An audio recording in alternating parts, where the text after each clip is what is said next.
Hi friends, வீக்கா ஃபேன்ஸுக்கெல்லாம் ஒரு சந்தோஷமான விஷயம். நம்ம வீக்கா வந்து சேர்ந்து ஒரு விளம்பரத்தில் நடிச்சிருக்காங்க. பிளாட் விளம்பரம் ரொம்ப நல்லா இருக்குது. இவங்க சேர்ந்து நடித்ததில் இவங்களுக்கு இருக்கிற சந்தோஷத்தை விட நம்ம வீக்கா ஃபேன்ஸ்லாம் தான் ரொம்ப சந்தோஷப்படுவோம். அடுத்ததாக இன்றைக்கி எபிசோடில் வந்து கொடைக்கானல் வீட்டில் எல்லோரும் சந்தோஷமாக இருக்கிறாங்க. சாரதாம்மா எல்லோரும் ஒரு ஒரு ரூமில் போயிட்டு படுங்கன்னு சொல்கிறாங்க. காவேரி சொல்கிறா, என் கூட சண்டைக்கு வந்துட போகிறாங்க, நீங்களே சொல்லுங்கம்மான்னு சொன்னதான் எல்லோரும் ஒரு ரூம் பிரித்து விட்றாங்க. போயிட்டு படுத்து விடிஞ்சதும் ரிஜிஸ்டருக்கு கிளம்பும் போது சாமி கும்பிட்றாங்க.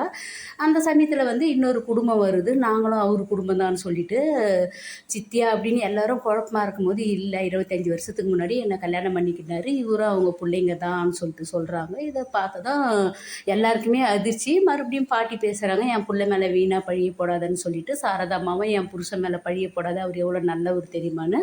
பிள்ளைங்களாம் வந்து கேட்குறாங்க, என் அப்பா மேலே வீண் பழி போட்டு எதையோ ஏமாற்ற வந்திருக்கீங்க, எங்கள் அப்பா எவ்வளோ ஒரு நல்ல கேரக்டர் தெரியுமான்னு. உடனே விஜய் கிட்ட செல்லில் இருக்கிற ஃபோட்டோவெல்லாம் காட்டுறாங்க. விஜய் வாங்கி அதிர்ச்சி அடைகிறாரு.